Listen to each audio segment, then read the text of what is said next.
بسم اللہ الرحمن الرحیم۔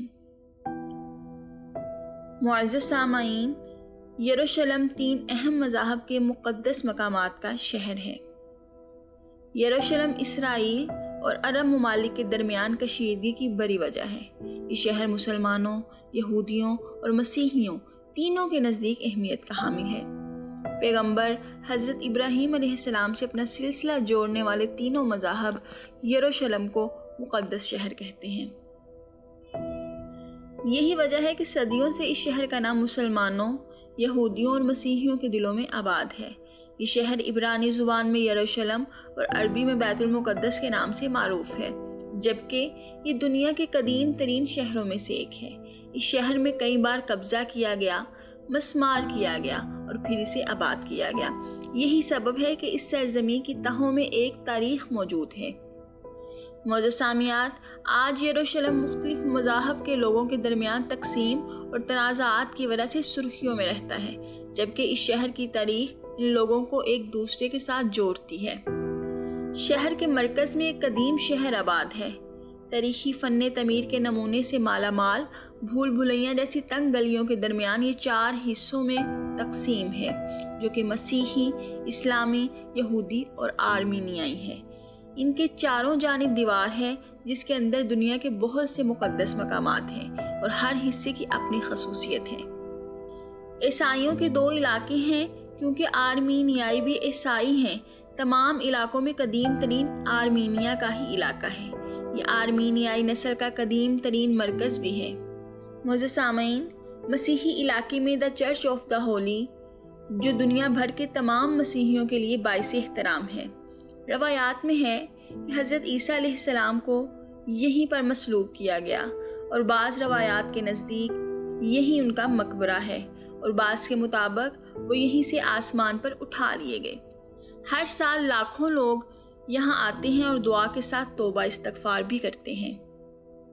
معزز سامعین، مسلمانوں کا علاقہ چاروں علاقوں میں سے سب سے زیادہ بڑا ہے، اور یہی ڈوم آف دا راک ہے، اور مسجد اقصیٰ بھی یہیں پر واقع ہے۔ یہ ایک سطح مرتفع پر واقع ہے جسے مسلمان حرم شریف یا بیت المقدس کہتے ہیں۔ مسجد اقصیٰ اسلام کا تیسرا سب سے مقدس مقام ہے، اور ایک اسلامی ٹرسٹ یعنی وقف کے ذمہ اس کا انتظام و انصرام ہے۔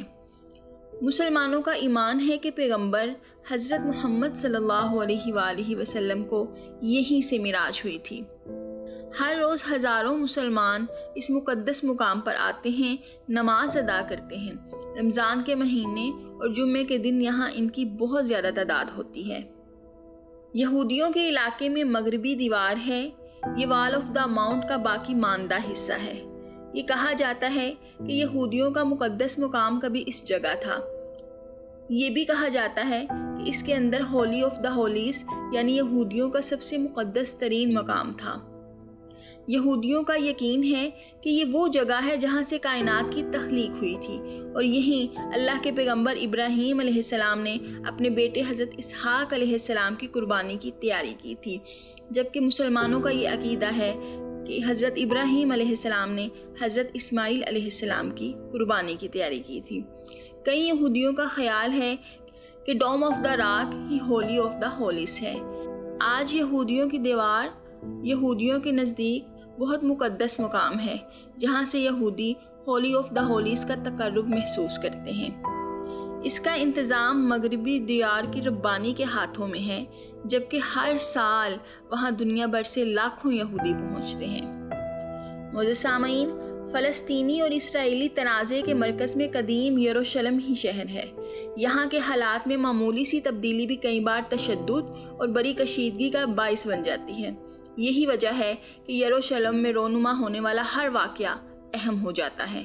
یہ شہر نہ صرف مذہبی طور پر اہم ہے، بلکہ سفارتی اور سیاسی طور پر بھی بہت اہمیت کا حامل ہے۔ زیادہ تر اسرائیلی یروشلم کو غیر منقسم اور بلا شرکت اپنا دارالحکومت تسلیم کرتے ہیں۔ اسرائیل ایک ملک کے طور پر سن 1948 میں قیام عمل میں آیا۔ اس وقت اسرائیلی پارلیمنٹ کو شہر کے مغربی حصے میں قائم کیا گیا تھا، جبکہ سن 1967 کی جنگ میں اسرائیل نے مشرقی یروشلم پر قبضہ کر لیا۔ اس کے ساتھ قدیم شہر بھی اسرائیل کے قبضے میں آ گیا۔ لیکن بین الاقوامی سطح پر اس کے قبضے کو تسلیم نہیں کیا گیا۔ یروشلم پر اسرائیل کی مکمل حاکمیت کو کبھی تسلیم نہیں کیا گیا، جس پر اسرائیلی رہنما اپنی مایوسی کا اظہار کرتے رہتے ہیں۔ فلسطینیوں کا موقف اس کے برعکس ہے۔ وہ مشرقی یروشلم کو مستقبل کا اپنا دارالحکومت کہتے ہیں اور اسرائیل اور فلسطین کے درمیان امن مذاکرات میں اس پر رضامندی کی بات بھی شامل ہے۔ معزز سامعین، اس پرامن پروسیس کو دو قومی نظریے کے حل کے طور پر بھی دیکھا جاتا ہے۔ اس کے تحت سن 1967 سے قبل کی سرحد پر ایک آزاد فلسطینی ملک کی تعمیر کا خیال ہے۔ اقوام متحدہ کی قراردادوں میں یہ بھی درج ہے۔ یروشلم کا 1/3 آبادی فلسطینی آبادی ہے، جن میں سے بہت سے خاندان صدیوں سے وہیں آباد ہیں۔ شہر کے مشرقی حصے میں یہودی بستیوں کی تعمیر بھی تنازع کا بڑا سبب ہے۔ بین الاقوامی قانون کے تحت یہ تعمیرات غیر قانونی ہیں، لیکن اسرائیل اس سے انکار کرتا ہے۔